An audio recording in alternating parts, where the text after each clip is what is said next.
Anyway, when I saw it, I thought, oh man. No interpretive dance today. Sorry, I'm just plumb out.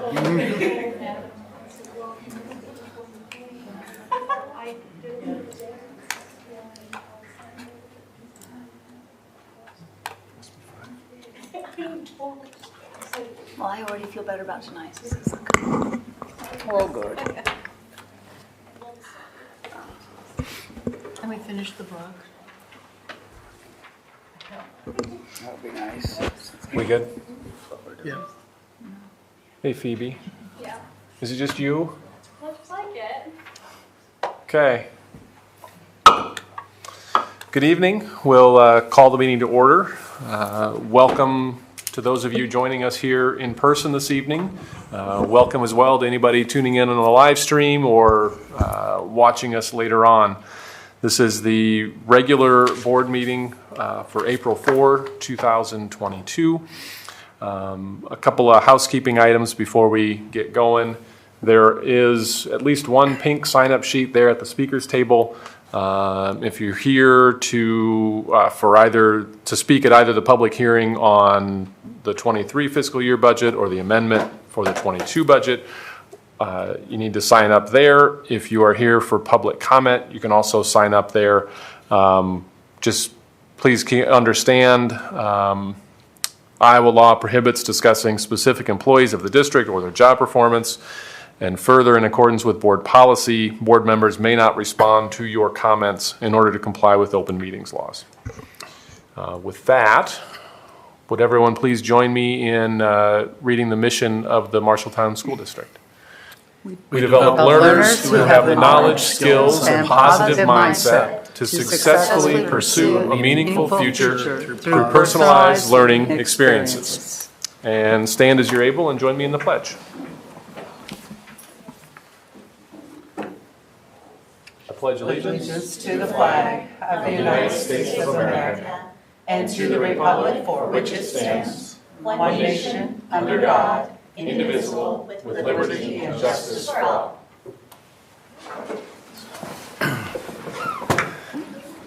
And it occurs to me that I forgot to do introductions, so we'll go back and introduce everybody here.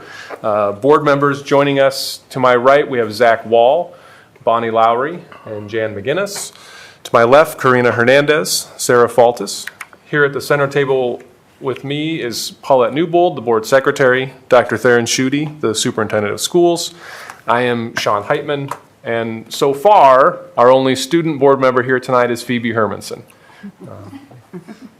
With that, are there any changes to the agenda?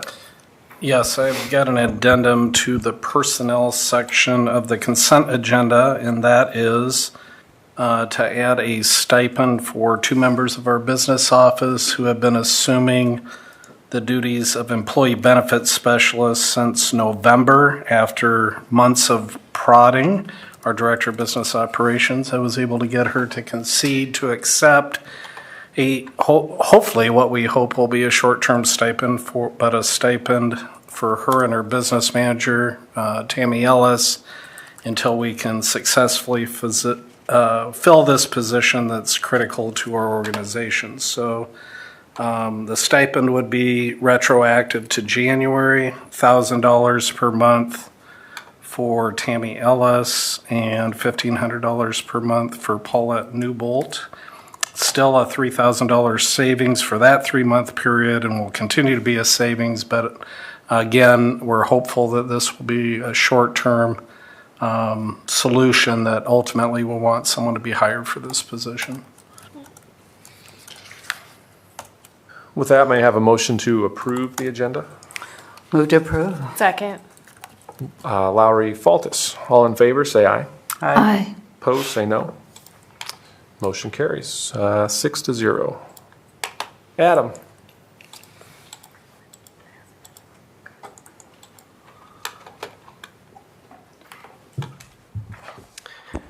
Good evening, everyone.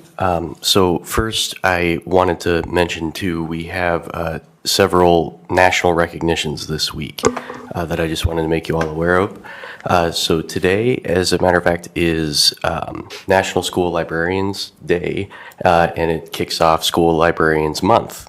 So this is a great time to, if you run across any of our excellent school librarian staff, just remind them how important they are to our school district and the important role they play in all of our buildings.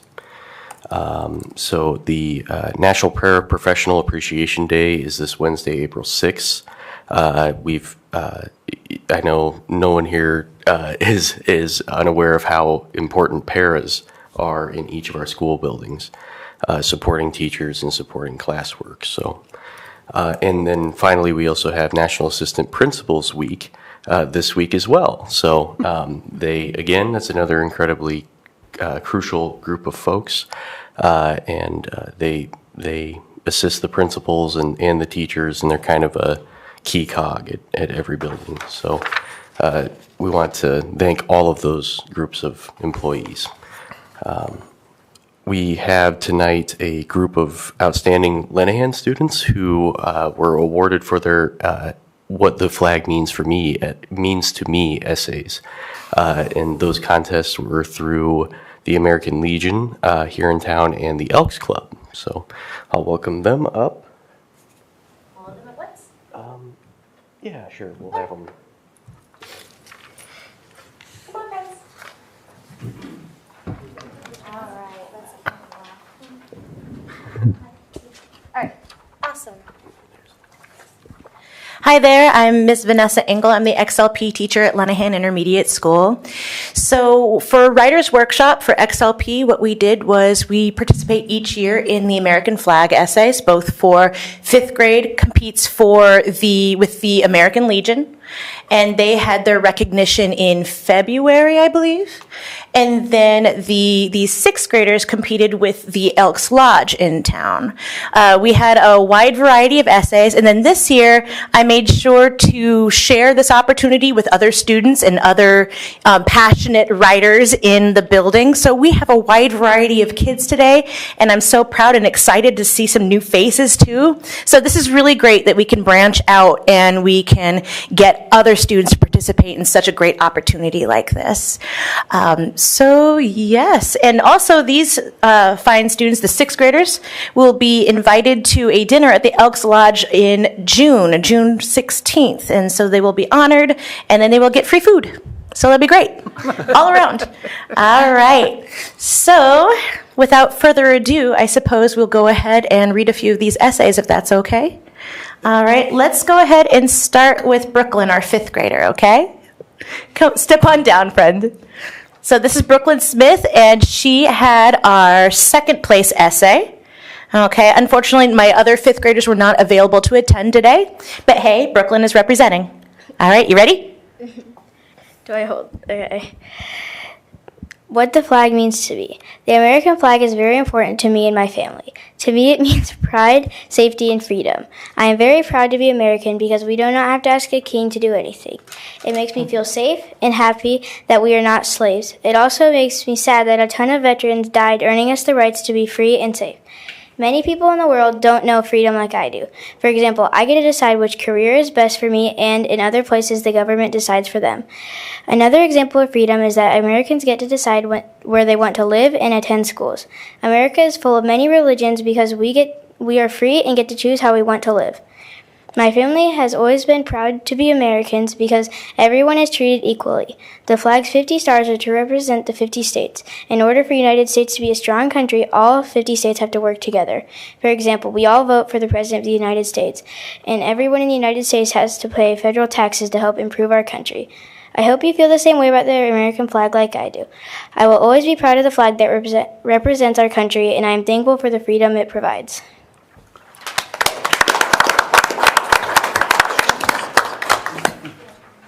All right, thank you, Brooklyn. All right, so then let's go ahead and start with our girls. Why not? All right, Kennedy, come on down. Don't give me that face, you're fine. Okay, all right, you ready? Sure. I can hold this for you if you want. Okay. When Elizabeth or Betsy Ross sewed the first American flag in 1776 with 13 red and white stripes symbolizing the 13 colonies, she made something to represent our country. Even though people keep changing it She made a huge difference for our country by giving us something to look up to every day. Some people believe she created the flag because her husband, George Ross, was part of the flag committee, was the uncle of John, Betsy's late husband. I am so happy that the American flag was created by a woman because it proves that women can do anything they put their minds to, and she's a great role model to girls and women everywhere. To me, the American flag is more than just a symbol. It's a sign of how much people give up to help our country and community. In my opinion, on Memorial Day, when we celebrate our soldiers and mourn the losses, we are helping soldiers out there, some who are still alive and some who have passed away, giving so much for our country. When they go out there and risk their lives for our country, it proves that they will do anything for us. They made a choice to go and represent us in war, and it is a brave, selfless thing for someone to do for their country. The flag means many different things to many different people, but for me, it's a reminder of the past and a thank you to the soldiers who risked their lives in battle for our country. The flag is one of the most important parts of our country, and it means a lot to people everywhere, all over the world, thanks to Betsy Ross. And we're so lucky to have something to represent our country. Awesome. Okay. And Ariani, come on down. And Ariani is our first place winner. Congratulations. Thank you. Okay. The American flag essay. What does the American flag mean to me, my family, and the community? The American flag to me, my family, and the community represents freedom, liberty, bravery, and opportunities. It shows and represents dignity and the history behind the first Native Americans to be what is now the USA. The American flag has been with us through the hard and great times, through the wars and celebration times. We should and will always respect the American flag. That's why the community does the allegiance, to respect and show care for the flag. Me and my family are really grateful to be part of this community where we can unite with others. Here in the USA, we have many opportunities in our lives that are possible to succeed and achieve what we want in life. It is a chance to do and become anything. America is known for the land of opportunities, and that is true. Not always you will get what you hope for, but you will always be ready for what to expect in life. Not only opportunities, but freedom. Freedom to me, my family, and the community means having the right to speak up and act without having someone or something controlling you. Having the freedom of doing what you can think of. Having the freedom to express who you are to the community. That is something I am really thankful to have here in America. Lastly, the American flag represents bravery. To me, my family, and the community, bravery means to face and overcome something without expressing fear, to be fearless. When being brave, you have the courage and strength of will to become a fear you have. Being a part of this community makes me and my family feel like we are part of something bigger than ourselves. The American flag has stood with us for many years and has told us many stories of America itself. When we unite, we form a community together.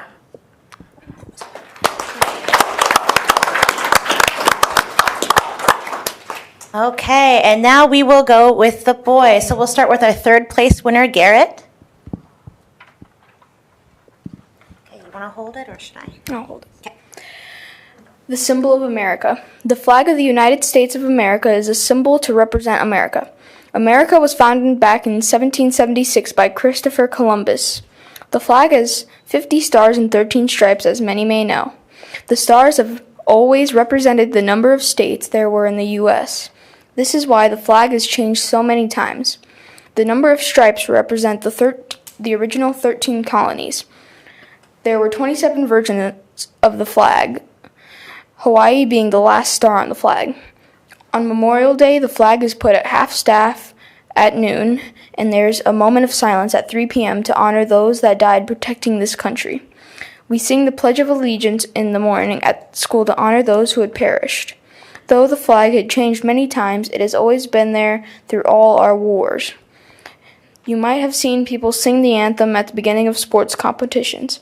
The American flag has brought us hope during our toughest times and joy during our best moments. The flag united us all when the U.S. was separated into 13 different colonies. The United States of America was separate but united because of the flag.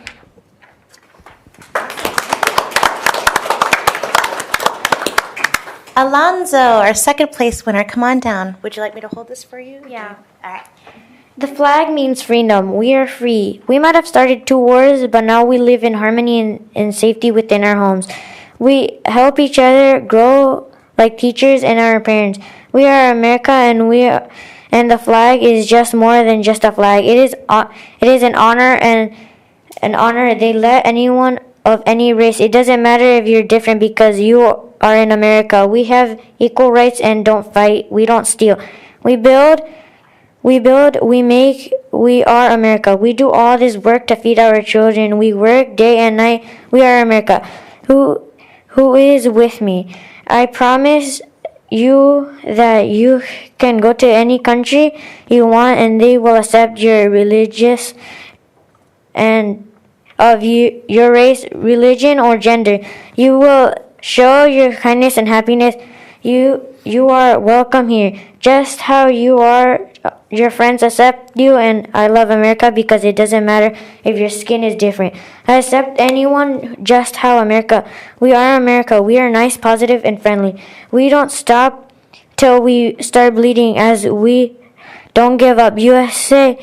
And that is what I think that the flag means to me. But the stars and the stripes are stars mean for me all the states that don't judge people for their race and how much countries, cities, and even towns of the stripes and stars represent kind cities and countries. Towns that are kind and don't care what race or who they stand because they probably have changed and don't want to get reminded of for who they don't want to be.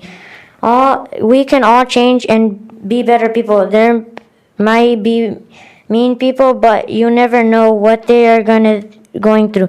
Don't judge too fast because you never know the sad of heartbreaking stories. He teaches you. Watch Darman. He teaches you things like this is things like in his videos, and remember, don't judge too fast until you walk in their own shoes.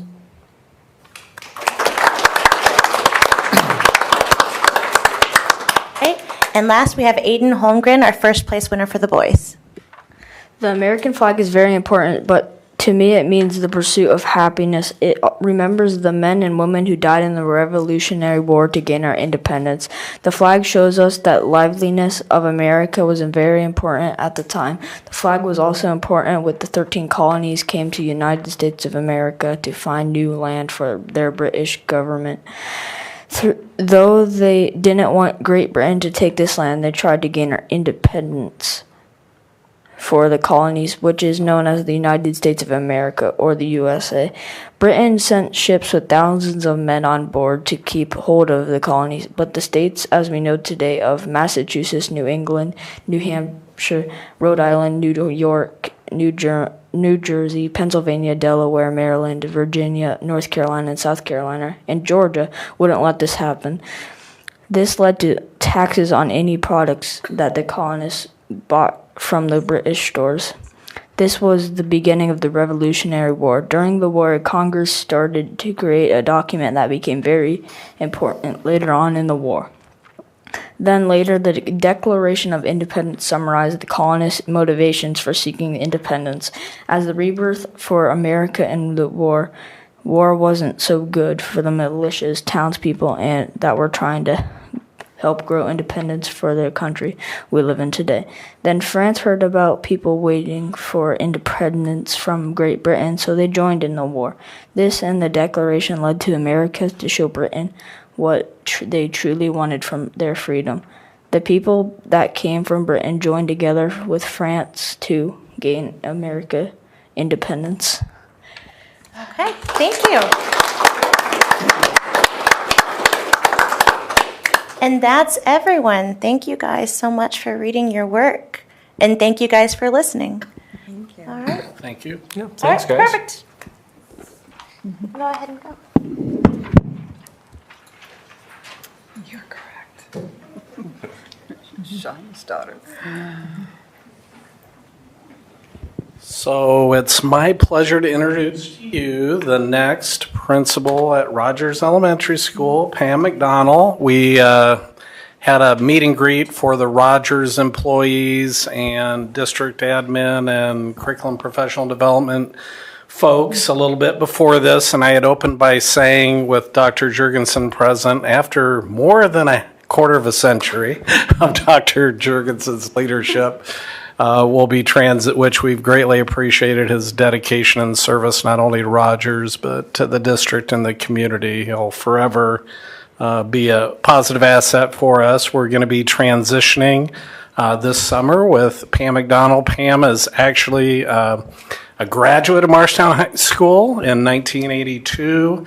So she was a year behind me in my sister's class. We had a very thorough process that really started pretty quickly after Dr. Jurgensen's announced resignation prior to winter break. And it took us basically from January to March to fall upon the person that we felt was an outstanding fit for the position. Just so people know the process, in addition to applying, we spent a lot of time receiving input from Rogers staff on what the desired characteristics of their next leader are.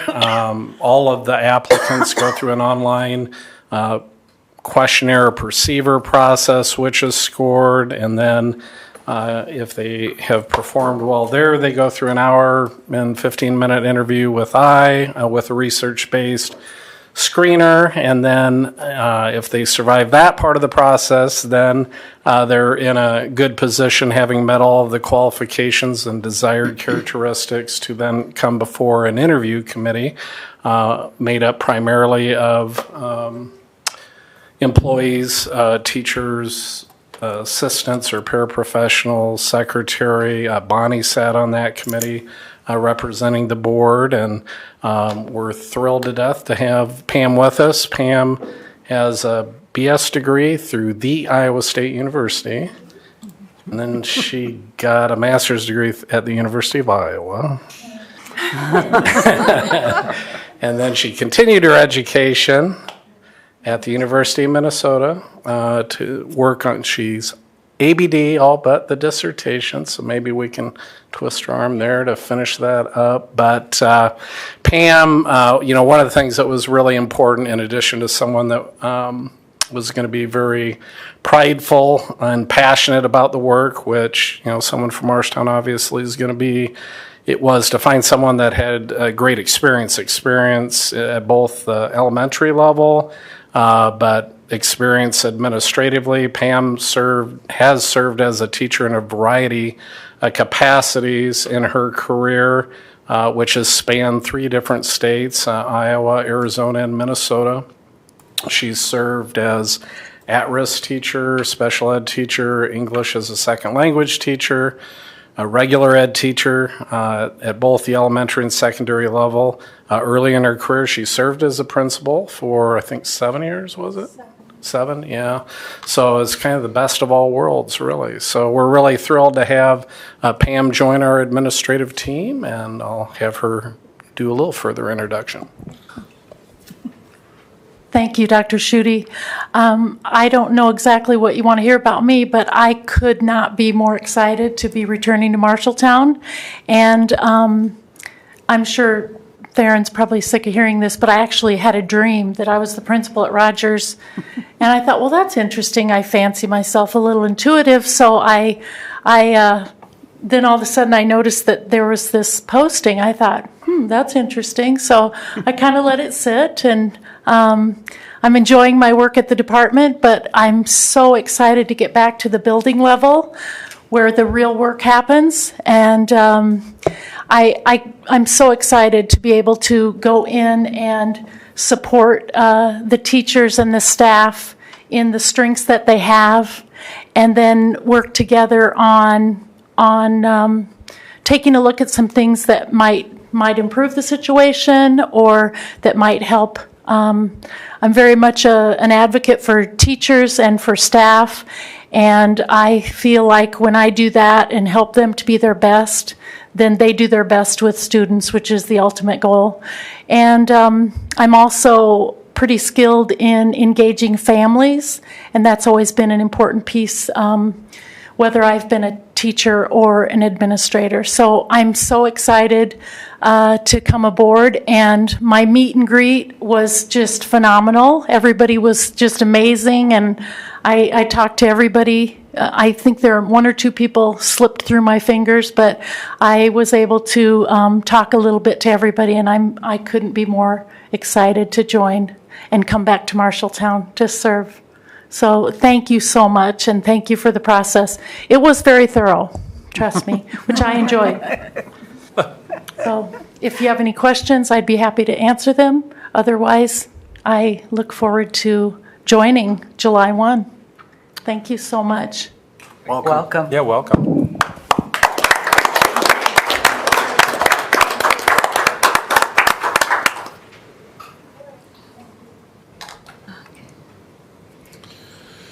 Okay, with that, I will open the public hearing for the 2023 fiscal year certified budget.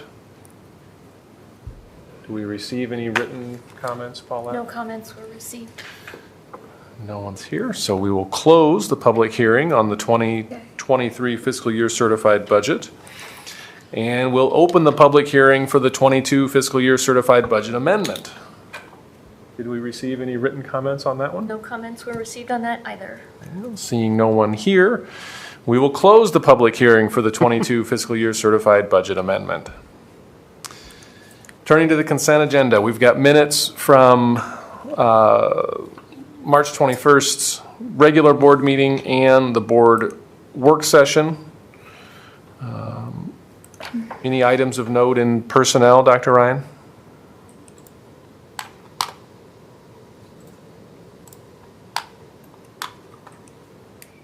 We have 2 retirements on the agenda, and I apologize. We'll get the second one that I'm going to read out loud. We'll get that posted. First, we have Melody Bennett. And her principal, Jackie Wyant, says Melody demonstrates positive outlooks and great customer service every day. She assists students in a variety of tasks and fills in for other secretaries without hesitation. Melody has been a great asset to the support staff team, and her size 6 shoes will be hard to fill. When she emailed her retirement, I said, oh, hard shoes to fill, and she said size 6, so we made sure to insert that there. And then Iris, a para at Franklin, her principal, Tim Holmgren, says Iris Langland has served students at Franklin with patience and kindness. Kids and staff know she is someone they can rely on when they needed help or a warm greeting and smile. Thank you, Iris, for making a positive impact on on the life of Franklin students and staff. So we thank them both and wish them well in their retirement. Thank you. Thank you.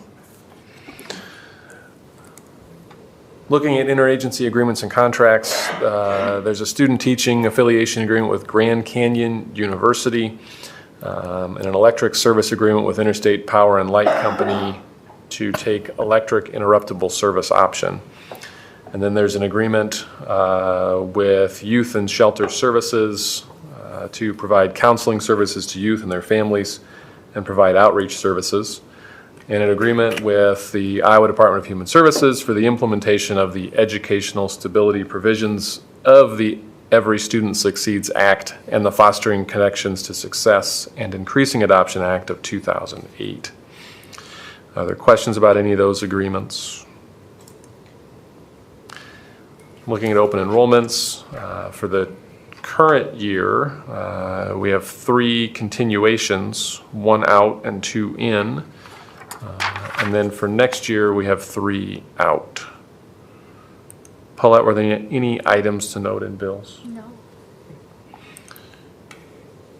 Dr. Schutte, do you want to say anything about the revisions to the calendar? Or maybe if nobody has any questions, Yeah, it was a simple revision. We added a 2-hour early dismissal on Friday, September 30th for teacher work / professional development days. We're obligated to provide, we've historically provided the teachers with time to prep for the upcoming parent-teacher conferences. And when we had moved a full professional development day from September to October as a result of adding a day in August, we had just that would have been an oversight that we had forgotten about. And then we had inadvertently listed hours on that last calendar, which weren't accurate, which were not an accurate reflection. Generally, we just track the teacher contract days on there, so we took the hours off of there too. May I have a motion to approve the consent agenda? Motion approved. Second. Wall, Lowry, all in favor, say aye. Aye. Opposed, say no. Motion carries 6-0. I assume there's nobody on I can't see anybody. Okay. No. Mr. Lee, Mrs. August, you guys are up.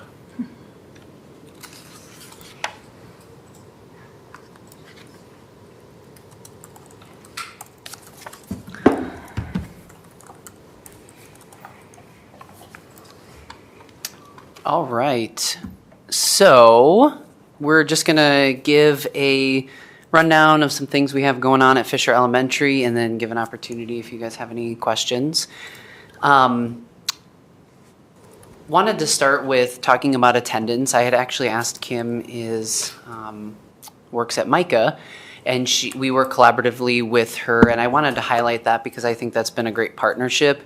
And she wasn't able to make it today, but she spoke very positively of the collaboration that we've done with her, and she helps us in working with attendance and working with students that are chronically absent and just really breaking down those barriers for families and working to help them realize the importance, but sometimes they don't even see how many days they might be missing, and just really try to build that relationship with them. And she does a great job with us, and Kendra, our resource specialist. And so it's been a really great, positive collaboration with them.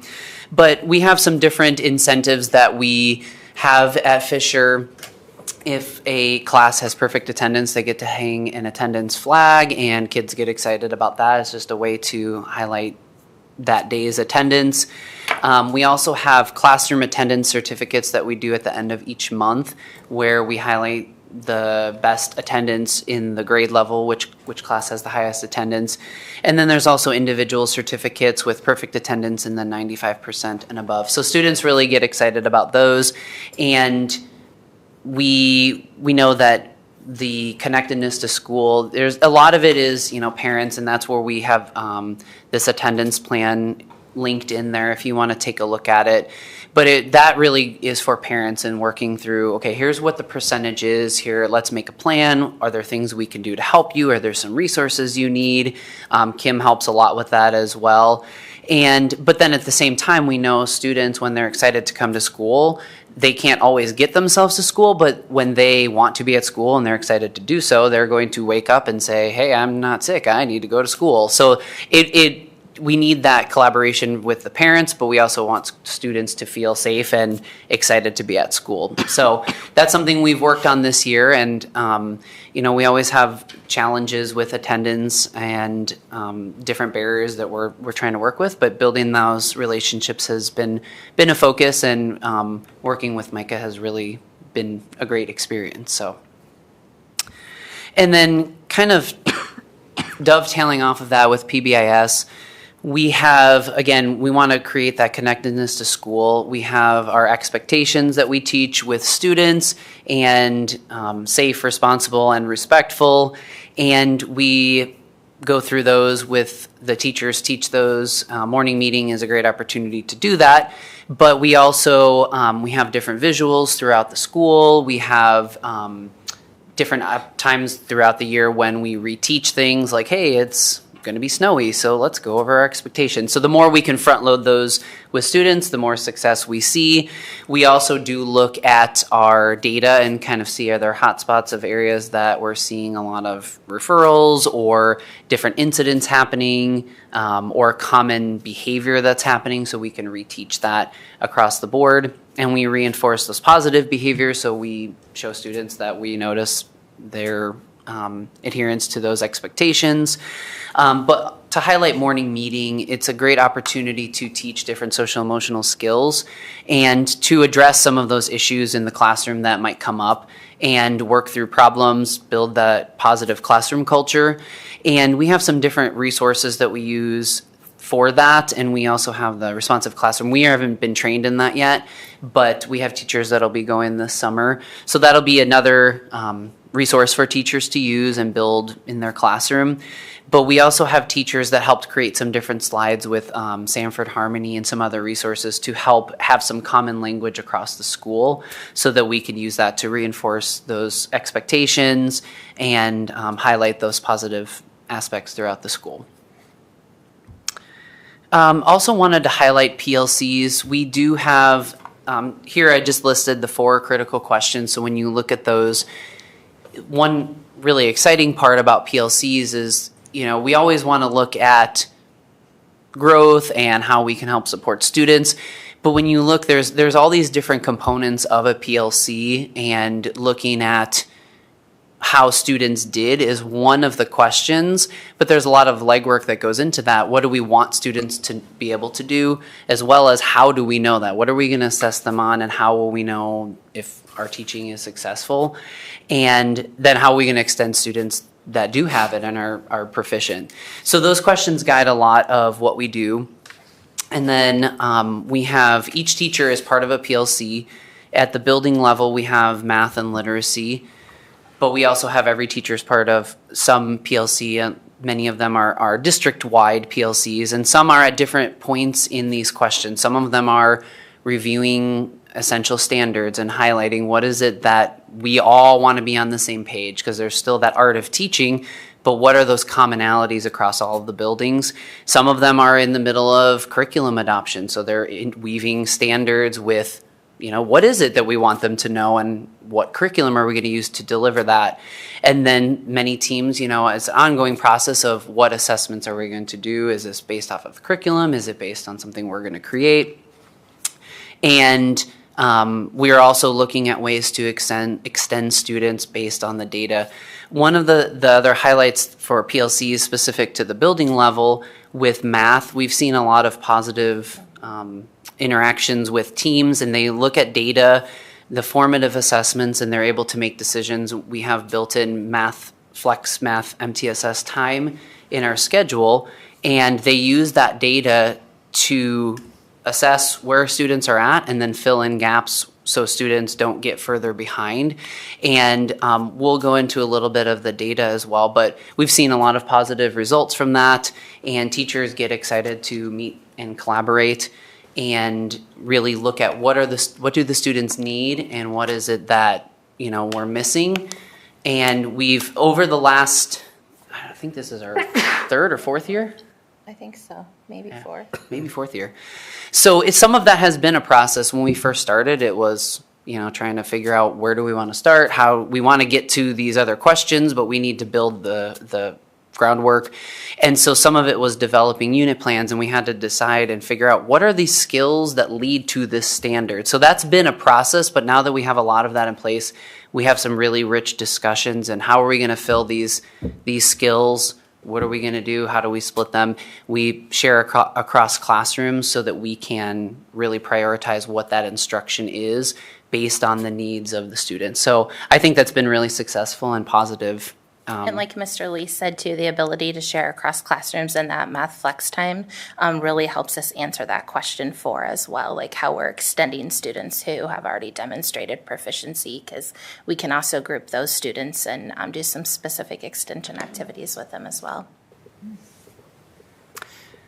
So if you go ahead a couple of slides, there is just some data we wanted to share with literacy data. As you can see, our building data, we started off at 52%. This is based on fast literacy. And we're at 61% in the winter. We do have literacy PLCs. Those are newer as a building and a district at the elementary level anyway. And so we're still working to develop that process, and that'll actually look a little bit different next year with some different lead PLC leads next year, and some of that's going to get split up across teams. But we've seen a lot of great growth in our PLCs for literacy, and we'll dig into a little bit of some other specific. And then on the next slide, math data, we've seen this is our longest running PLC, and we've definitely seen a lot of good growth in math and as a building and within grade levels. And we've also been able to maintain a lot of the students that are proficient, and so we don't lose them as the year goes on. So we look at that data, and we're always looking to fill in those gaps and make sure that we're staying on top of it. If we see a kid that's struggling in one area when they'd been doing well along, we're able to catch that before they get super far behind. So we're pretty proud of that data. I think we're always looking to improve, but there's definitely a lot of positives and highlights built in there, and teams work really well together. We have our PLCs are once a week, alternating between math and literacy, but our teams also plan pretty much by choice daily outside of those PLCs. So we're constantly looking at those 4 questions and figuring out what do we need to do to make our instruction effective and meet the needs of students. So the next slide is a detailed report. We actually shared this with our staff at one of our professional developments. As Mr. Lee alluded to, we do a lot of goal setting with our teachers just to highlight that hard work that they're doing every day, but also to continue to push forward. So I'll quickly just highlight a couple things for you. Right now, there's our kinder literacy data. The darker color there is students that are falling high risk. That middle is ones that are some risk, which means they're closer to the benchmark, and then that purplish column shows the benchmark. So you can just see the overall growth in literacy there for kindergarten from the fall to the winter. And then that next slide for kindergarten is math. Same thing, you can just see the overall shift, moving those kids that are high risk, some risk, and then moving some of those some risk kids to the high risk. We also moved some kids that were high risk into that low risk, which is our benchmark category. So good movement in kindergarten. And then if you look on, slide 7, very similar for first grade, just shifting those kids across in the area of literacy. Slide 8 also shows you that in math, they had some great gains in math. They focused a lot of that math flex time on number sense and filled some of those gaps for our students, which was evident in their data. Then in second grade, you'll notice there's a 4th category there. That very light colored one on the end is our college and career ready. So the purplish color is our benchmark kids as well as those college and career ready. And I think it's important to note in all of these, these are moving benchmarks for the students. So we talk to teachers about, like Mr. Lee said, we want to maintain our kids that are benchmarked because that benchmark is changing each testing period, but we also want to move kids. So it's a lot of work to be able to do that, and we like to recognize for the teachers when you're shifting kids from a high-risk category into some risk, they're making a lot of gains because, like I said, that's a moving benchmark. The same thing when you're making, those benchmark kids on that color slide we showed you, they're going to show that they're benchmarked, but when we can increase that college and career, that shows some of our work you'll notice in 3rd and 4th with some of those extension groups as well. So that's also something to look at. This next slide here is just that CBMR, how many words they're reading in a minute. This work grade level has done some intentional work with second graders in some interventions with that, and you can see we dropped some kids there in our high risk category, which is good. And then their math data, they were just above 70%, so really maintaining that nicely with the moving benchmark. And then 3rd grade, literacy again, a lot of those benchmark kids. Then they have their CBMR for literacy on the next one. I think that's slide 16. Some gains there with those benchmark kids going from 30 to 38%. And then if you look at slide 17, they had some nice gains in math with that 40 to 48% in that college and career ready section. So we moved some of those benchmark kids into that college and career pathway as well. And then finally in 4th grade, you can see again shifting some of those high risk kids over into some risk. And then their CBMR, they also had some good growth there from 33 to 42% on benchmark. They also did some targeted interventions in that area during one of their literacy MTSS. And then finally for fourth grade with math, they went from 32% to 41% in that college and career ready.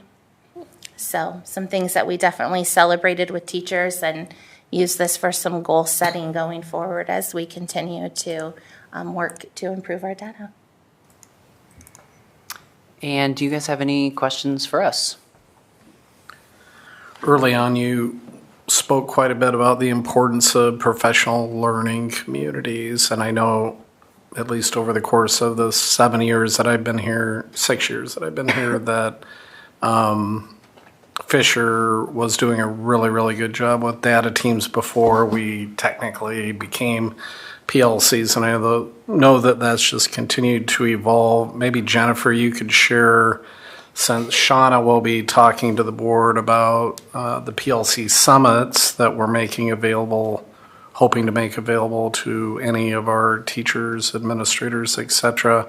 What kind of value you've seen in that experience as it relates to the growth and development of your teachers since we've been able to do that? Yes, absolutely. Pre-COVID, we were able to attend a couple PLC conferences with different groups of teachers, working together to hear that same message. Attending some of those different sessions builds a lot of excitement and motivation and things that we can bring back to our building. I think that's the key piece, just to keep the work going. Like Mr. Lee said, we have a lot of teachers who choose to collaboratively work together, and I think the culture in your building, and you have a chance when you attend those conferences to build some culture together and set some goals moving forward. That really makes a difference. We try to be really intentional. It's motivating when you attend those. Mr. Lee is really good about letting us purchase books so we can do book studies connected to our professional development plans. We try to have lunch and learn monthly to bi-monthly, where we allow teachers to come in. I bake something yummy for the end, and we just do something really short with a video from Global PD, which is another PLC resource that we can connect back to, or a short article, or so just all those things to kind of keep the excitement and culture. And Mr. Lee alluded this too, when they see that it works and it works in their data and the kids are learning, that's a big factor as well. And then they're ready to keep going and attending and learning, which is exciting. Well, and to add, I think you see these conferences, and sometimes it might be, hey, maybe a teacher has gone more than once, and I've actually attended more than once. But it's being a conference, you really can take something different every single time you go, because there's different strands. You have the whole group sessions, but then when you break out, and it kind of depends on where you're at in the process. Okay, I'm going to go here because I need to know more about this. And once you build on that, the next time you're like, oh, okay, I got that part. I'm going to build on this. So you really can take a lot from every session, but then you can tailor that to what are your needs at this time, and just helps kind of build that momentum. And they're always exciting. I mean, you get the fun, exciting parts of those people who've been successful, and then you get the nitty-gritty nuts and bolts stuff that you need to, and you kind of put it all together, but it really reinvigorates people who've been there before and just excites people who've not been there. So it's definitely powerful. Absolutely. I think it also validates how the district feels about lifelong learners and supporting teachers and allowing them to learn together. Which allows for collaboration when you get back. So that's an awesome opportunity. And over dinner in the evening. Absolutely. The conversation always turns to goal setting and planning ahead. Very nice. Other questions, comments? Well, thank you, guys. All right, thank you.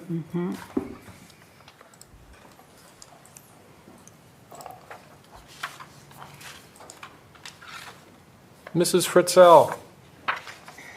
And Landon. You're really racking up the air miles. You are. So we're here to request out-of-state travel to Atlanta, Georgia. A few weeks ago, I had the privilege of taking 3 high school students to the State Science Fair. All 3 won awards. However, Landon got a very special award at the closing ceremonies. They were handing out, the top awards for the students who won the top prize and were invited to the International Science Fair in Atlanta. But Landon and I also were asked to go as observers to the fair, which is an outstanding accomplishment. Only the top 3 ninth graders in the fair were invited to do this because of, 1, their good projects, but 2, the potential that the science fair people of Iowa saw in them.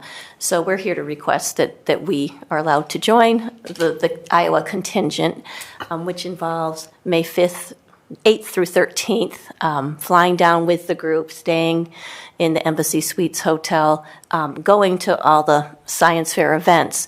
Landon won't be competing, however, he will be able to observe, and I will be able to observe, and professional development growth for me will be incredible, and being able to talk to other teachers too, and for him also seeing what other students are doing, and I'm sure we'll come back with great ideas for the future. Any questions? Well, Landon, congratulations. Thank you. Yeah. Yeah, I don't know how many times I've been asked, who is this Landon Stanley? He's won the poetry contest, now he's a science. Got him for 3 more years. So congratulations, you've had a great year. Yes, thank you. Thank you. May I have a motion to approve the out-of-state field trip to attend the International Science and Engineering Fair as presented? Move to approve. Second. Lowry Hernandez, all in favor, say aye. Aye. Opposed, say no. Motion carries 6-0. Have a good trip. Enjoy. Phoebe, nobody came to help you out tonight.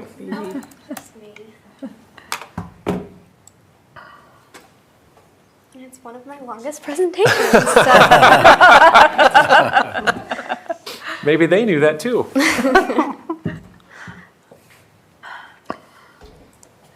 Okay, so hello everybody. Erin, I know, is at choir, and Taylor is out in Waukee, I think, doing tennis, and I'm not sure where Haley is, so it's just me. So again, Erin is at the choir concert, which also is band and orchestra, and tonight they got the opportunity to have a recital for their solo and small ensemble groups. And this lets them have a chance to practice for a Saturday when they will go out and compete and try to get their good ratings. And also it's really nice because the families get to watch their kids perform what they've been working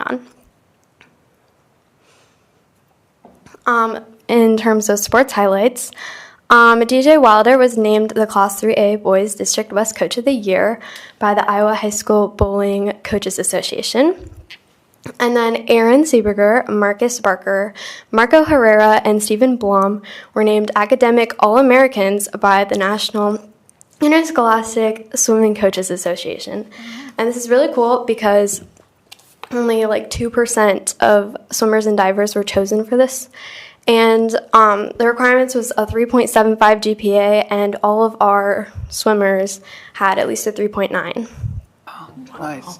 That's nice. And then our spring play is going to be held this Friday and Saturday at 7 p.m. at the auditorium. And it's titled The Curious Incident of the Dog in the Nighttime. And so I talked with Mrs. Frowine, who's the director, and she told me that this play is based on a book, and the story concerns a mystery surrounding the death of a neighborhood dog, and that's then investigated by a young man who happens to be on the autism spectrum. And so the drama department is really excited because they're going to be presenting a panel with Impact, I have Bob Moore from MCC and a few other community members, And this play is also being held in conjunction with Autism Awareness Month, which is this April. Bobcat Tennis finished as a team runner-up in Valley's tournament on Saturday. And Kevin Strand was named the team MVP, and then our all-tournament team was Niall Christensen and Colin Schmidt. So that's them on the bus after. They're pretty happy. And then on their way back, they stopped at Jethro's, the team, and we had a junior, Clay Jakey, who tried to attempt to consume a 5-pound burger. Unfortunately, he did not make it under the burger, but he tried. And then we have our Nhs Injection Ceremony next Monday at 5:30 p.m. And our guest speaker is Larry Jackson at the recommendation of Dr. Schutte. And we will be inducting 24 new members this year. We also have a meal packaging event being held next Wednesday, April 13th from 5:30 to 7 p.m. at Marshalltown High School cafeteria. And this event is being put on by the 3 student philanthropy groups, West Marshalls, East Marshalls, and ours, STEP, which I've told you guys about. We're partnering with Meals from the Heartland to put this on. We're going to be packaging 20,000 Taco Mac meals.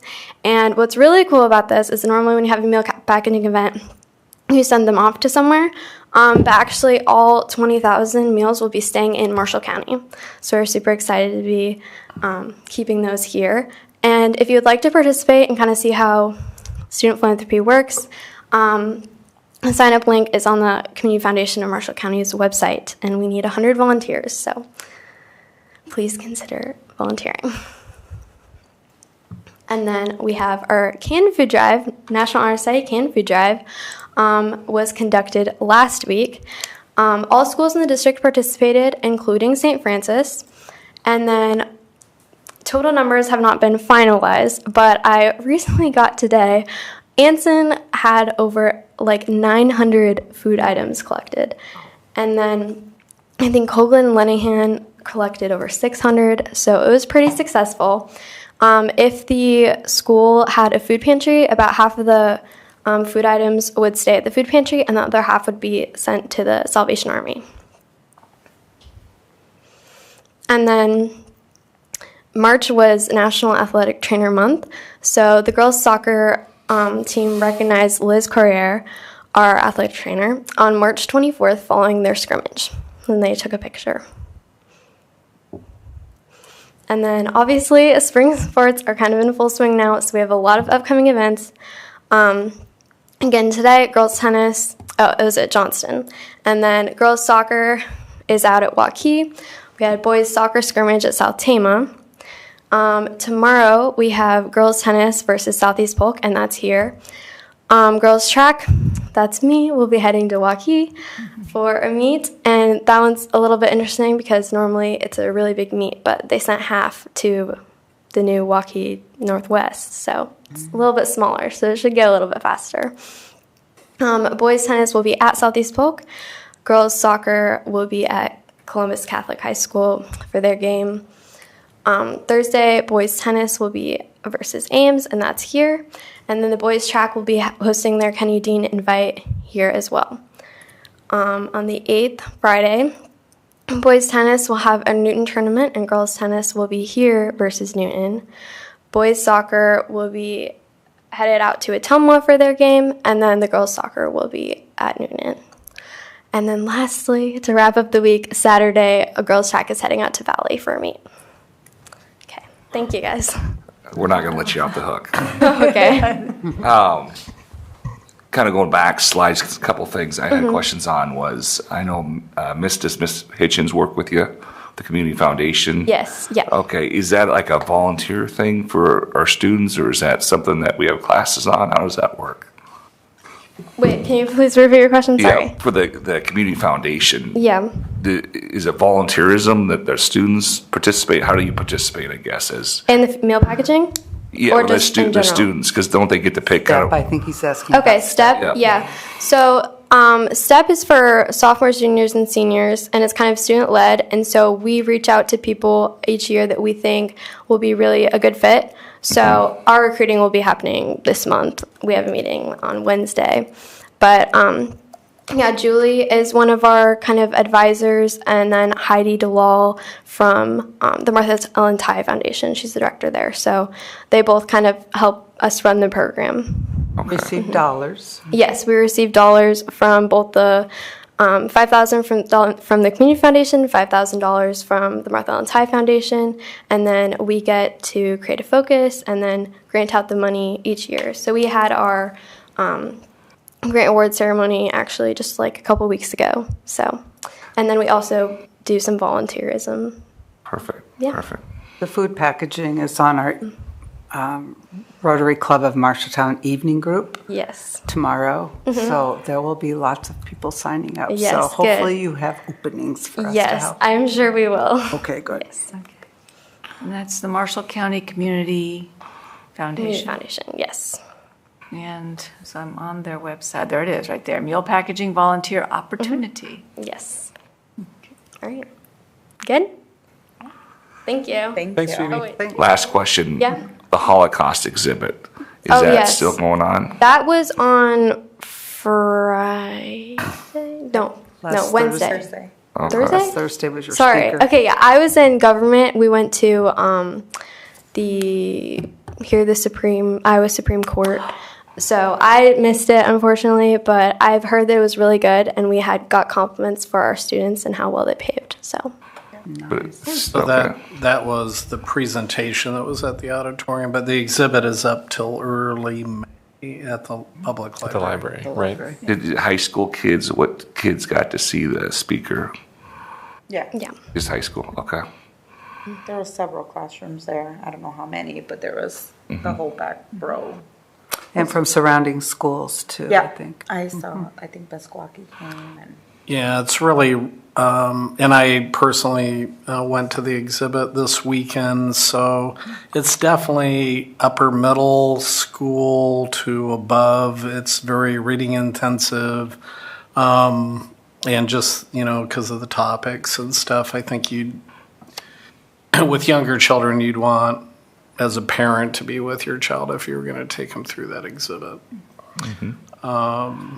But it's really, really informative. You can spend a lot of time there. There's interactivity with some computer screens as well and some audio, and it's definitely worth seeing. I know that there's another, I think, author that's going to be coming later in the month to present at the library. And then I think this Sunday, it's either this Sunday or next Sunday, there's a professor from Iowa State University that's going to be doing a presentation on Hawkeyes and the Holocaust, and basically, talking about what kind of information was being shared in Iowa, during the years of the Holocaust, and because there was a lot of information that wasn't getting to, people in the United States about what was really happening. I'm planning on hoping to make it there. I was in Europe, went through, it's moving, and something that we can never forget. So definitely what we're seeing going on in the world today. The presenter, who was a Holocaust survivor, was extraordinarily powerful. And, what I most appreciated was, obviously he was there to talk about his and his family's experiences, but he really spoke about it in light of today and the importance of treating everybody equally, and how important equity is, and tolerance, and and coming from someone who's, I think, 83 years old, that was really powerful. That's it. Thank you. Thanks, Phoebe. Yeah.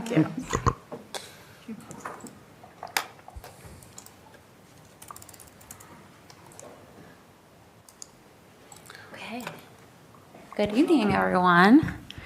I almost feel like this would have been better right after that Fisher Elementary presentation, because they did such a nice job illustrating the importance of PLCs, or professional learning communities, in our schools.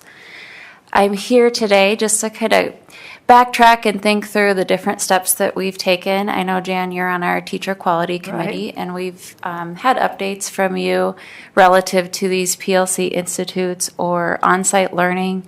The last TQ committee meeting that we had, we really talked about how much money we have sitting here and how great it would be to offer on-site learning opportunities for our staff.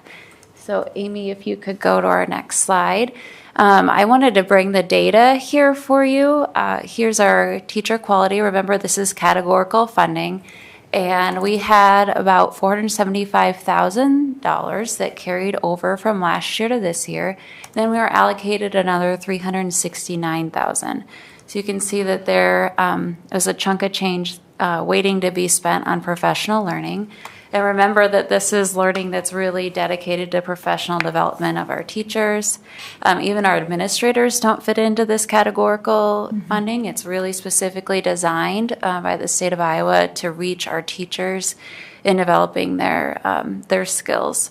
So we have our budgeted expenditures through the end of this year, which are approximately $370,000. And you'll see highlighted in yellow the approximate amount of money that we'd like to spend on almost 100 teachers going on site for professional learning community or solution tree training this summer. And then we would end with a pretty decent balance rolling over into the following school year as well. So Amy, if you could go. So you might be wondering, where are we planning to go? We surveyed the entire teacher body or staff, and we asked, hey, who's interested? Here's some options, and here's some different topics that you have to choose from. And these are awesome opportunities to re-inspire, refuel your engine. It's been an exhausting year. Maybe in the summer you'll feel ready to learn professionally. So we're really excited about the responses that we had. This first training is actually Culture Keepers, which is geared more towards the leaders of the buildings. It allows our principals, and we have a few instructional coaches attending as well. I plan to attend this training as well with our principals and really think through what are some of the strategies that other principals are using to lead professional learning communities, and have some of those conversations and network with some of the best, professional learning community schools in the nation. So we're excited about that. We have about 8 of us attending that one. If we go to the next slide, this is a new training that they're offering, and it's only offered in Texas or like down south. So it's not really a training that's offered in the Midwest, but it's specifically geared towards empowering Hispanic and Latino students. And you can read through the details there. They're specifically looking at closing gaps, removing barriers, engaging families.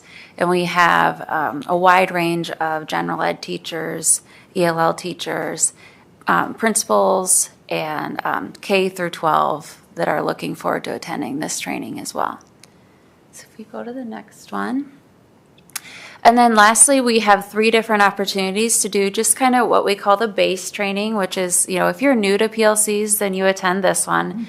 You want to make sure that you understand, beyond professional learning community, just the acronym, understanding what we're talking about, but really the purpose. And I felt like Fisher did an excellent job explaining how critical professional learning communities are within the system of your school, and using data to then implement further interventions and making decisions based on what the students need. So if you haven't been to a PLC Institute, then you're geared here, but this is also an awesome opportunity. You can see in the fine print there that if you've been already, it's a great one to go to again. So I myself have been to this one 3 times, and I've learned something every single time. It was a little surprising. I think we had, if you go to the next slide, Amy, we had about 13 staff members who preferred to do the virtual, meaning they just, for whatever reason, they're not able to travel. But we still think that's a valuable experience for them, so we wanted to open that up. You can see that our biggest area of interest are the empowering Hispanic and Latino students. And I can't think of a more appropriate professional learning opportunity for our staff, and knowing that this is a great investment for the future of Marshalltown. So if you go to the next slide. You know, you might be asking, why are we going? And hopefully I've already convinced you that this is a great decision. But we know that this is a great investment. We've had staffing shortages. You guys have heard this all year long.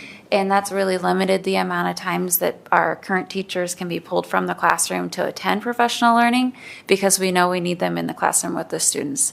So that kind of opened the gates to what opportunities do we have in the summer for our teachers. And believe it or not, Solution Tree does come to Des Moines, although it's always in the fall when our students are in our classrooms. So that's just not a viable option for 97 staff members to attend. And we gave everyone equal opportunity to access this learning. That's probably one of the greatest comments that I could say tonight, that every teacher was able to talk to their team and ask and kind of collaborate together and decide what training they'd like to go to or what they had interest in. It wasn't a we select who goes. Everybody had equal opportunity to show us that they're interested. And then, our teacher quality committee is on board with this as well. And I know, Jan, you had already updated us for that. So that is the last slide that I have in presenting the PLC Institutes. Curious if you have any questions for me. How many teachers do we have? 400 and some. So almost 1 out of 5. This is really excellent. I mean, our teachers need this. It's been a long haul of not being able to do professional development in person. I think this is going to be very powerful. Then do you actually have teams going to the same conference together? Yeah, so Mickey's been behind the scenes organizing, and we did everything we could to make sure Lenahan goes to the same one and Miller goes to the same one. And between the elementaries, that was a little more difficult because there's so many of them, but we've absolutely grouped people by team and building. And we have an administrator going to each, we have somebody assigned to each one to make sure, our teachers have someone to turn to if something were to go wrong. But really excited about the opportunity for our teachers. And I don't know if you recall last year in August, we did bring we brought Solution Tree in virtually, and we struggled to fill 45 seats. Right. So this is a really exciting, on the heels of a tough year that's exhausted our teachers. It's really exciting to see their will and their drive to continue to improve. I think it will serve to rejuvenate quite a few of them. It's a good conference. Is this volunteer, or are they getting paid to go in the summertime, or how's that work? So the district pays for the expenses, meaning we pay for the conference costs, the travel, the food, but they aren't compensated for their hours that they're at the conference. Okay. Yeah, so it's a privilege. It really is. And this was teachers of all grades were invited. Oh, yep. Okay. Everyone. Yep. We weren't sure how many people we would get, and we had about 120-ish that showed interest, and then when we looped back and said, we need you to commit, that's 97 of them have officially committed to it. Do you have some sitting on the fence that are still thinking about it? Or? Yeah, we might have a few. I would guess we'll have a few come in late that say, hey, I still want to do this or that. Is it time? And if there's availability in the conference, then we'll be as flexible as we can be. And will it be open to new hires if there's availability? Yep, I've reached out to Pam already and said, hey, it'd be great to have you go along with me just to get to know you better, but also fill in some background and help you out with anything you might need. So we're having a lot of those conversations as well. Okay. More so than any other training, I've heard teachers just repeatedly say when they come back that it was the best training that they've ever attended. And I think it's a great combination of very high-level professional development from experts in a lot of different fields of education, and then the networking opportunities with people across the country, as Shauna said, and then probably most importantly, that if they attend as part of a school team, their ability to really process it each night, and then when they get back and talk about how they can improve their own processes and moving it forward. So I think the large response is most definitely because they haven't been able to do these sorts of things for a couple years now. Are all these trainings done by Solution Tree? Yes, they Nice. They're very good. They They're are. top notch. They really are. And typically the one that's in Des Moines, although they've had the summit, the foundational one before, but more times than not, those are 2-day kind of laser focused on a particular topic. But a lot of times special education and some other areas. But the problem is it's just very difficult to free people up and, in scale in October, for example, or in April, which is when they tend to do it in Des Moines. Well, I think too, when you do a training like this in the summer, you can process. So many times if you try to do it after the school year started, you are so busy every day that it doesn't get implemented the way it should.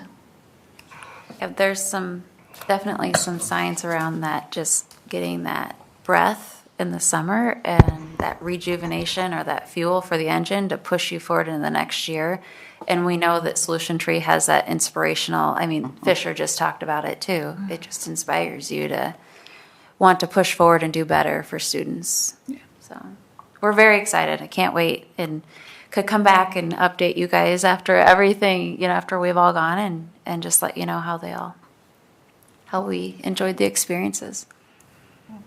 Are you going to have all 46 go to Austin, Texas on one airplane? One airplane. We're buying an airplane. Did I tell you? No, I'm kidding. That's not true.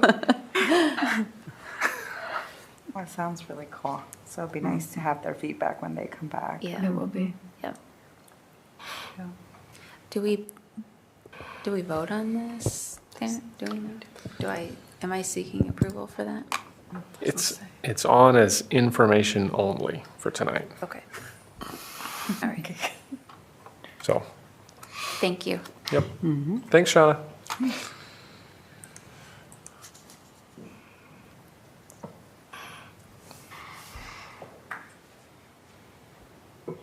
Alrighty, good evening. I'm here to seek approval for the tentative agreement that we came in agreement with MEA, the teachers union. We agreed to a 3.0 cost, it's a total package cost increase, and that's $465 to the salary, and the salary base, and $502 to the supplemental salary. So that's the salary schedule with coaching and activities. We were able to do this pretty quickly this year, and so we were really appreciative of everybody's attitude. And I just want to do a public shout out to Paulette, because while I do all the talking, she does all the hard work behind the scenes with the numbers and everything. So thank you to Paulette for all of your hard work there. So the agenda says this would be contingent on them ratifying, and they did ratify this Friday evening. So there's no contingency here to the agreement, hopefully, or the approval. Any questions for Dr. Ryan? No. Not, is there a motion to approve the addition of $465 to the base of the teacher salary schedule in addition to step advancement for a 3% total package increase at a total cost of $831,379? So moved. Second. McGinnis, Faltis, all in favor say aye. Aye. Aye. Opposed say no. Motion carries 6-0. Thank you. We will try to get those contracts out as soon as we can. And then the second negotiations where we were able to settle with the nutritional professionals. We had and I'm sorry, I should mention that teacher agreement, last year we came to a 3-year agreement on the language. So just this year and next year, it's just wage. But here for nutrition professionals, we again did a 1-year agreement. So every year the entire contract is open. So here you'll see a couple changes to the languages in the contract. The first one is just a little bit more inclusive language when it comes to pronouns.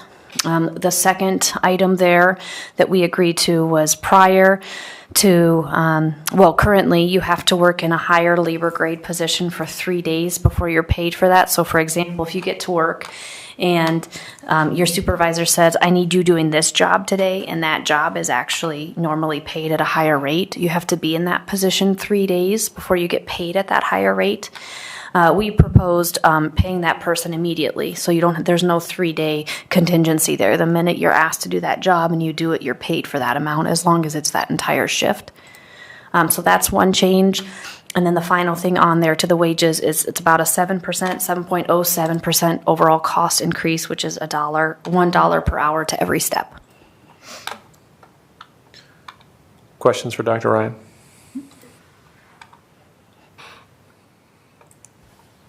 Is there a motion to approve the tentative agreement with the nutrition professionals? Move to approve. Second. Lowry, was that you, Karina? Hernandez, all in favor, say aye. Aye. Opposed, say no. Motion carries 6-0. Thank you. Thank you.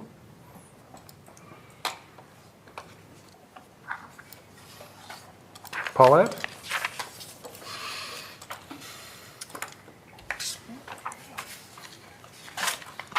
So, last board meeting, we reviewed the proposed budget for the 22-23 school year. And given that we didn't have any comments during the public hearing, I would recommend approval of the proposed budget with the proposed property tax rate of 17.85540. And total expenditures of $124,115,374 for next school year. Are there any questions for Paulette? I think once again, taxes went down, correct, for our school district? Correct. All right.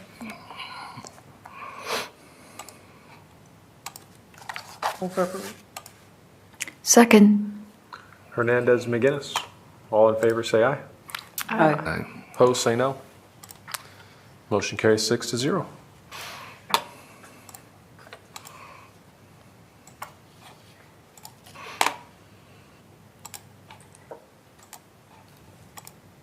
All right, and in regards to the 22 certified budget amendment, that's a budget amendment for this year. And we are needing to do that due to increased expenditures due to the receipt of federal pandemic resources, primarily in salaries and benefits, and instruction and support services. So I would recommend approval of that also. Any questions for Paulette? If not, is there a motion to approve the fiscal year 22 certified budget amendment in the amount of $1,400,000? So moved. Second. Faltus Lowry, all in favor, say aye. Aye. Opposed, say no. Motion carries 6-0.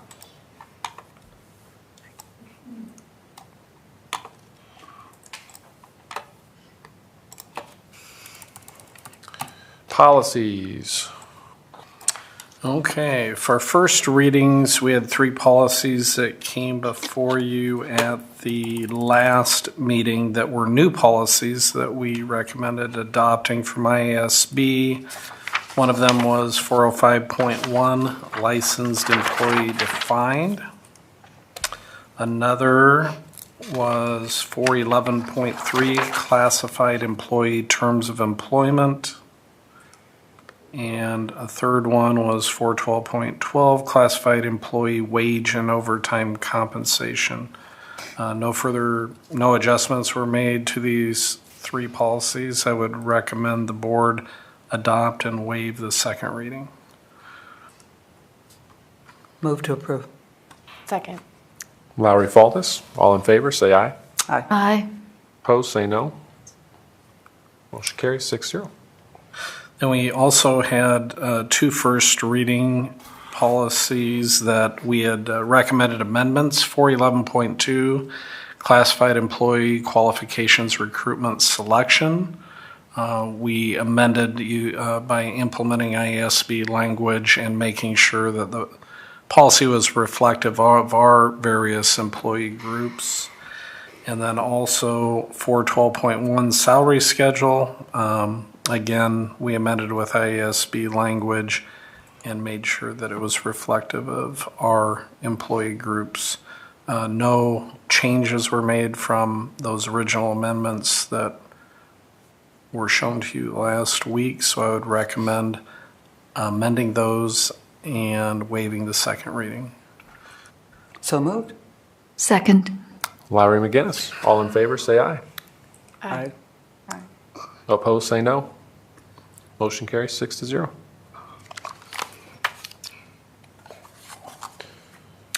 I can Did do you my wanna best do- to walk through these, and then I can tap Paulette in if I need any help or support, or Nora with Leah gone too. So as we were reviewing some of these Series 400 policies, we realized that we needed to take a look at a lot of them and just make sure that they all were consistent with their language across the board. And we realized that also there were some gaps in terms of some policies that were recommended by ASB, which we did not, for one reason or another, have in place. So one of those policies that we did not currently have was 411.5, classified employee assignment. And so we're recommending adopting the IASB policy on that. That would come back to you for first reading at the next meeting. Are there any questions on that one? The next policy, 411.6, classified employee transfers.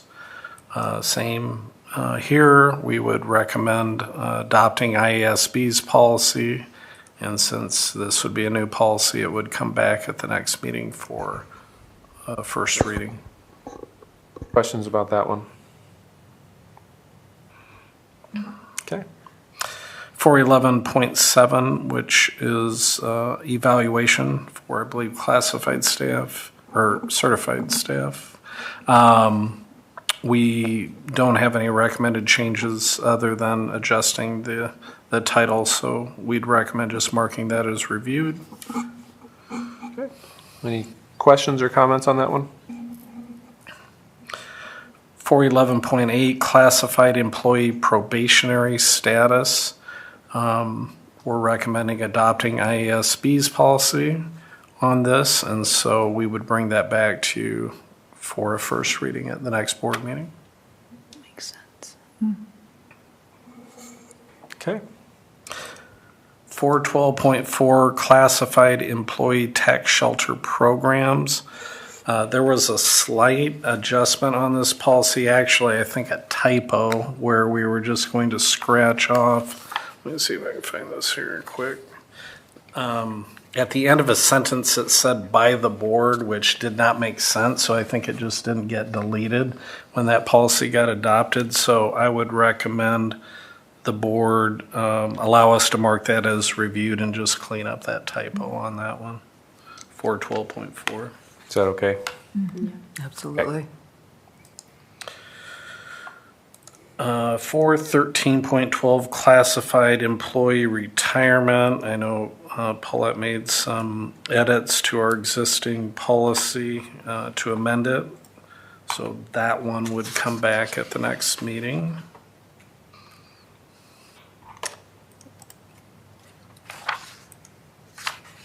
For 413.3, dismissal and suspension of classified employees. We've taken our policy and embedded some IASB language that we did not have in ours, and so that would come back for a first reading.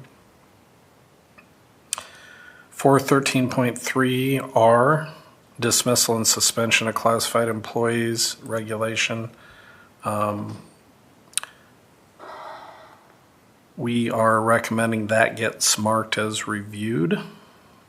We were deleting on that one a reference to contracts, which we've tried to do in most of our policies, but we weren't 100% accurate in getting them all out of there, because this goes back to when we moved language from what was in the contract to the employee handbook. So anytime it makes reference to the contract in that regard, we're try to get that out. So if the board's comfortable with that, we'd like to delete the reference to contracts and just mark it as reviewed. If you're not, we're happy to bring that back as a first reading. Well, the substance of the policy hasn't changed in any way. Right. It's just, to me, that seems more like the same grammatical type correction you made on the other one. I don't know. I agree. Yeah, I agree. Yeah. Okay.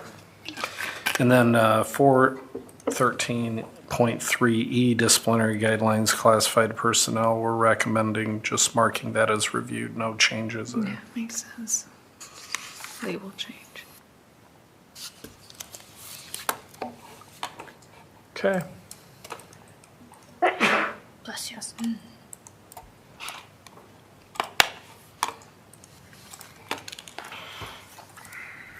Book study. Final 2 chapters.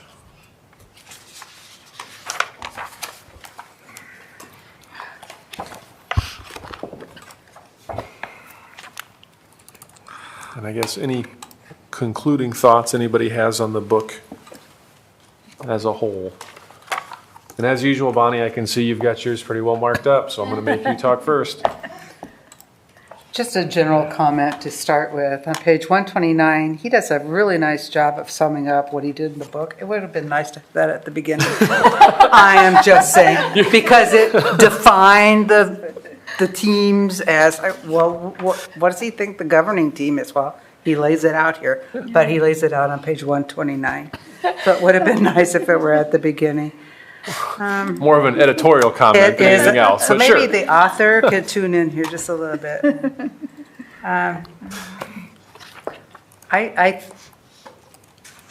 One of the things that chapter 10 did allude to, and it was kind of page on like 116, about having board members or board members be more of a voice in the community for the school district. Right. And I think that, it does talk here about how the district can prepare board members to go do that. So it's not like we're going out there on a wing and a prayer and being spokespersons for our district.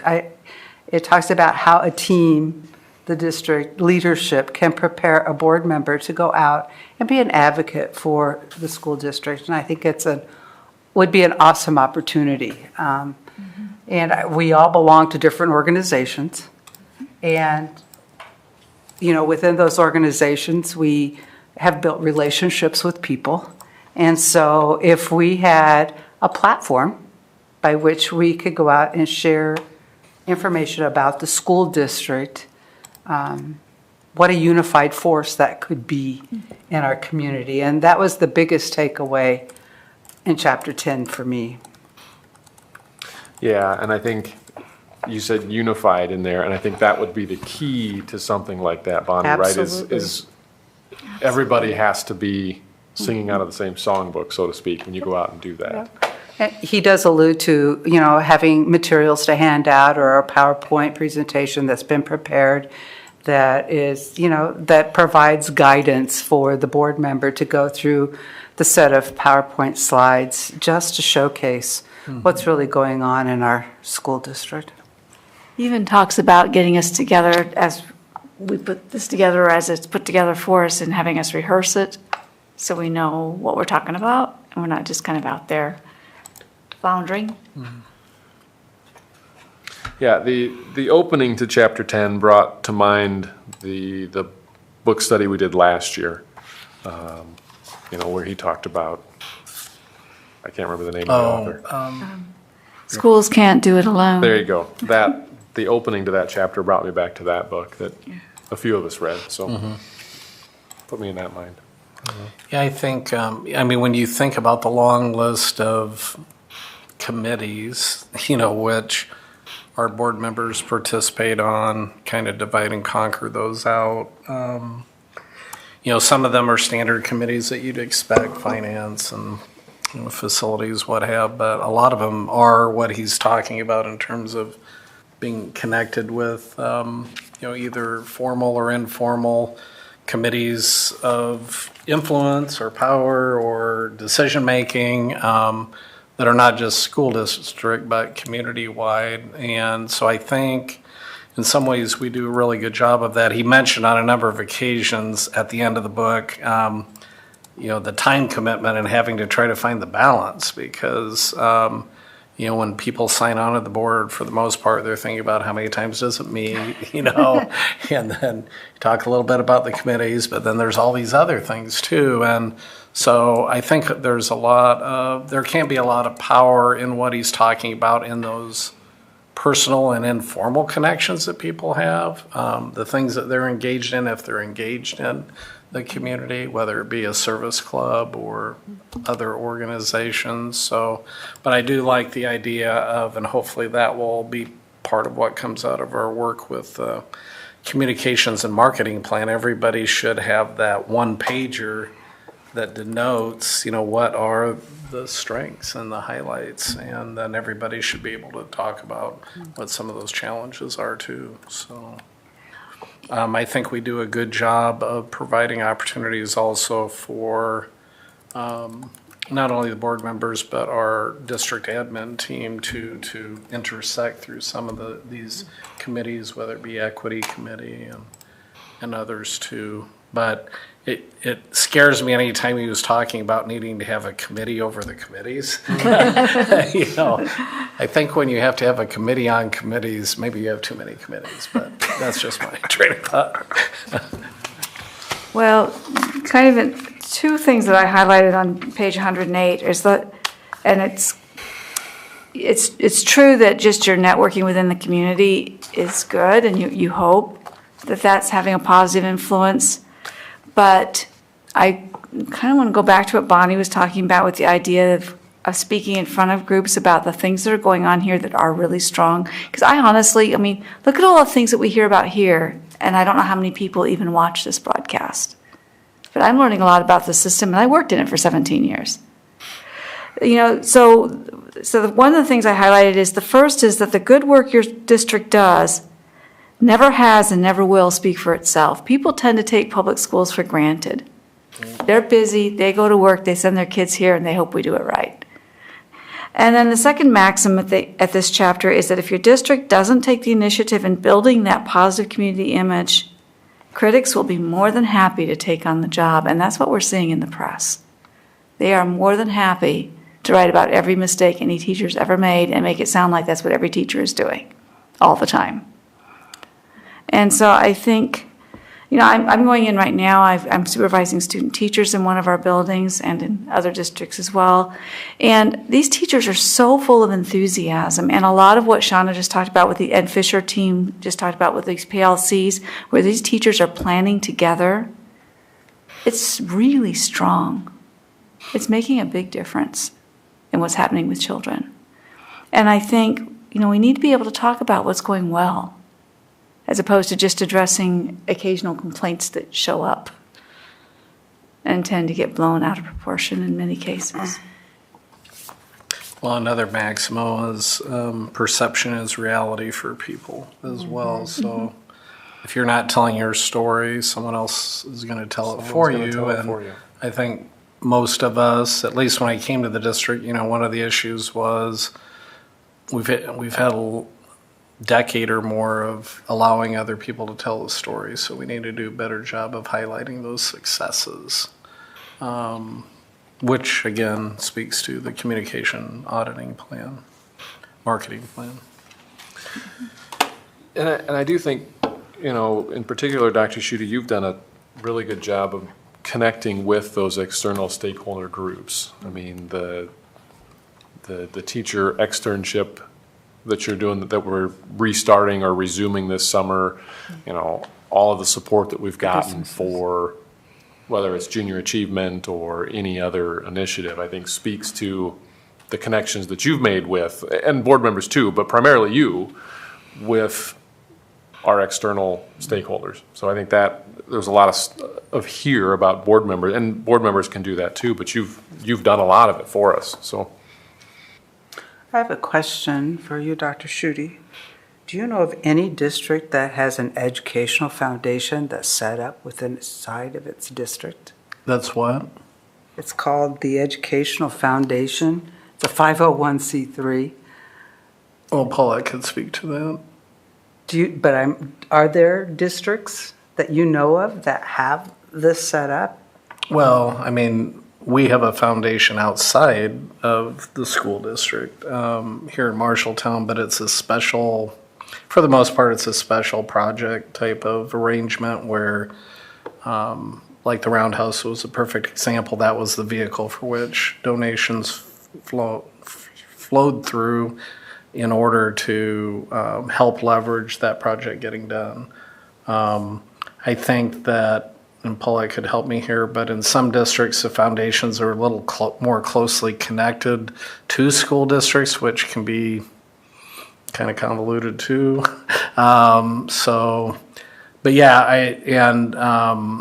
I've, to a certain extent, I've seen in a former community that I lived and worked, I've seen that kind of play out a little bit, where things got a little bit sideways due to lack of communication between the heads of the foundation or the board of the foundation and the district. Yeah. When I was reading that, my comment here was, it's like a PTO or a PTA on steroids without talking to the district. Because what they were talking about there was trying to implement something that became crossways with the district. And so I guess I was not aware that we had an educational foundation here in Marshalltown and how it functioned. Yeah, in my two previous districts, all of the districts that I've been engaged with, the 4 in 37 years, all had in some way, shape, or form an educational foundation that was either housed within the school or outside the school.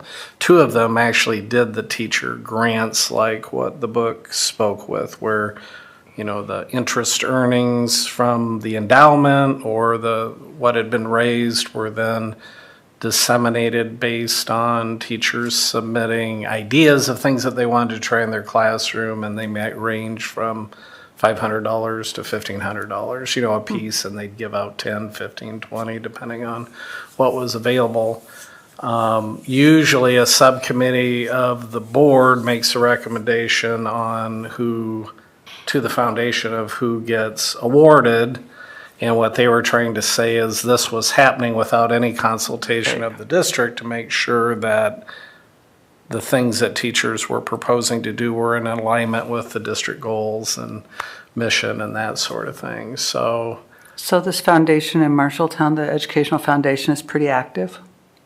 No. Yeah, see, I don't know about it. That's why it really primarily has existed as really like for the Roundhouse. I mean, that they use. So when a special project comes out, folks get together to do that. Okay. And as a way for people to make contributions.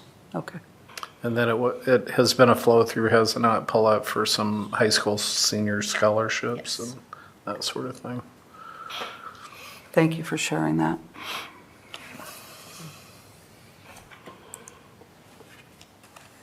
Other thoughts from anybody? Well, at one point, he does talk about restructuring committee structures. Have we considered doing that, or was that ever something we were thinking about doing? I'm not aware of us considering that. I mean, I think since I've been here, we've evaluated the committees that we had at the time of my arrival, or at least at the end of the first year. I think we did some realigning and combining of committees. Yeah, I just wondered because he kind of keeps bringing it up throughout the book. So I wondered if that's the reason we were reading this particular book. Okay.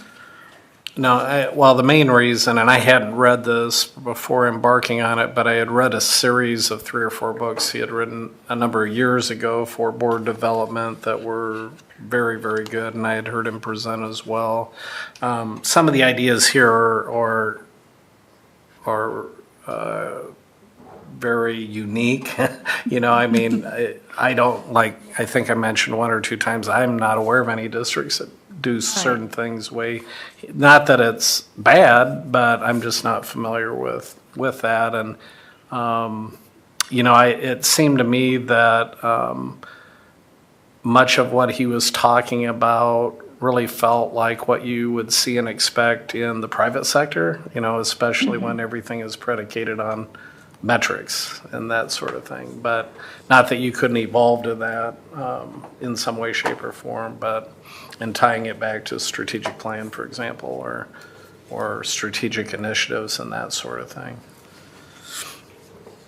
But I guess I felt at the end of the day, I felt affirmed that we're doing a lot of, I think, right things by involving the board in a lot of different ways outside of just, the meeting that happens twice a month. But I'm sure that there are areas that we can make improvements in that regard. And it wouldn't surprise me if over time, if we do have some different or new committees and maybe some committees that would, fall off, for example.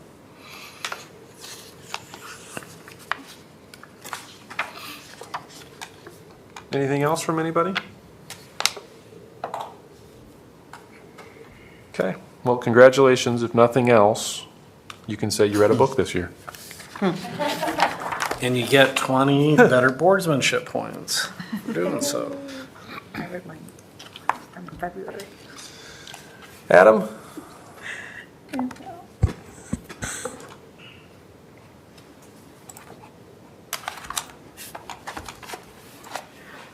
So yeah, just had a few quick updates for everybody. So first, just to give you a sense of where we are with the website, Juicebox has, since our discovery meeting would have been a number of weeks ago, we moved into the mapping and wireframing portion of the, that's phase number 2 of the process of bringing the new website into being.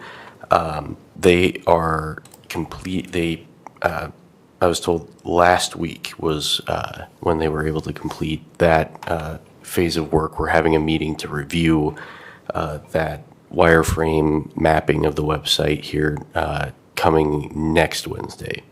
So after that, we'll move into phase 3, which is the design phase. That's obviously where we get to learn more about how this new website's going to look and feel. And then, yeah, so we'll just wanted to give you some orientation there. Just because I'm curious. Yeah. How many phases are there? There are 4 phases going up into launch. Okay. And then there will be, we'll have some things that'll be ongoing, like we'll have to, make sure all the web pages we want are added, that we have everybody in place to manage those web pages. So those are things that we'll be managing in phase 4 and then beyond. Sure. So, okay, real quick, 2 other updates. So tomorrow evening at 5:30 p.m. at the Marshalltown Public Library, we'll have a program about the dangers of vaping that'll take place, or that is being sponsored by Big Brothers Big Sisters and Satusi. So if you are available at that time, we'll invite you and anybody listening to come and check that out. That will be recorded. We will be putting that up on online after that meeting as well, in case anyone isn't able to make it. There's a Spanish language version of that session on Sunday, April 24th, 12:30 p.m. at St. Henry Catholic Church. So, and last thing, had an excellent first module of training through AASA with Dr. Schutte. That module covered best practices, and we've got several more coming up. So, What time is that tomorrow? the event, the vaping program is at 5:30 p.m. to 6:30 p.m. at the public library. Thanks, Adam. Yeah.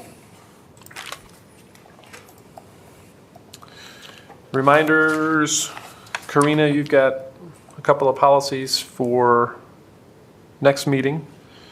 There's some various committee meetings coming up here in April and May. And then the high school is presenting at our next meeting. Committee reports. Dr. Schutte, anything to share from internal communications? I can't think of anything. No, and I forgot to bring my notes. Shauna, you were there too. Nora? I can't. Okay.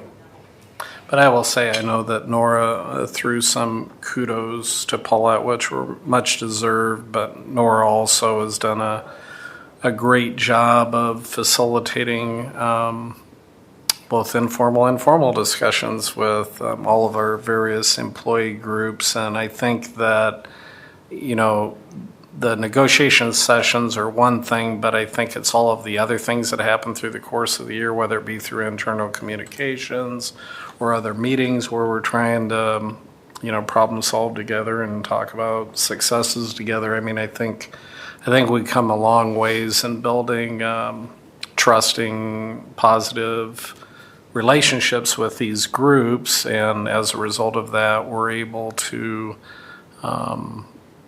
you know, have fair and appropriate, you know, increases, whether we're talking about wages or work towards ways to solve a problem that might not have been their solution or our solution, but maybe together we find a better solution, you know, type of thing. So for the new board members, don't let this year necessarily lead you to believe that every year is going to go smoothly, especially if we're talking language. But,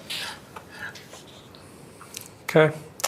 Well, what have we done this evening to improve education for the students of Marshalltown? We are sending teachers to workshops. I think that's really going to do a lot. Yeah, that was nice to hear. I enjoy seeing the kids coming up and you know, reading their essays. That's that's one of the other things that, you know, it's nice to hear and hope it goes out to the media and how well our kids are doing. That was quite a crowd, and then I heard some of them didn't show up, so there's more than that, so that's neat. We approved the budget. That's a kind of a big deal. Finished a book. Approved some contracts, so we'll have staff.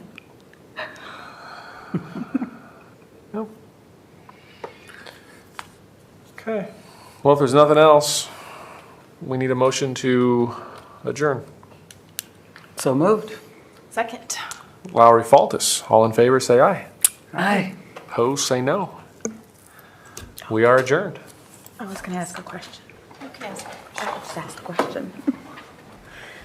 So, this question has been asked to me several times from